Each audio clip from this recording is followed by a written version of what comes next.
কোন জায়গায় আগুন লাগছে সঠিক বলতে পারতেছি না, তবে শারজা দুবাইয়ের ওই সাইডেই হবে। কি অবস্থা, পুরো অন্ধকার হয়ে গেছে। যদি আগুন লেগে থাকে তাহলে ওই জায়গায় সব লোক হেফাজতে থাকুক, সবাই সাবধানে থাকুক, দোয়া করি। আর এই দেখেন শারজা এয়ারপোর্ট, আমি যেখানে আছি এখানের আকাশটা পুরো অন্ধকার। 40°C রোদ, ওই রোদটা একেবারে বুঝে যায় না, রৌদ্র নাই।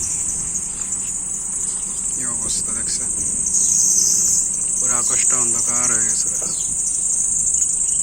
পুরো আকাশ অন্ধকার। কেমনে কি হচ্ছে বলতে পারি না।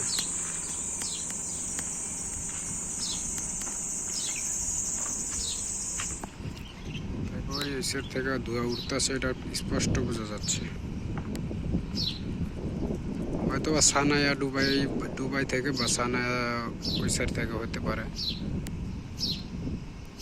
অনেক বাজে অবস্থা। কি অবস্থা দেখেন, ধোঁয়া দিয়ে পুরো আকাশ অন্ধকার।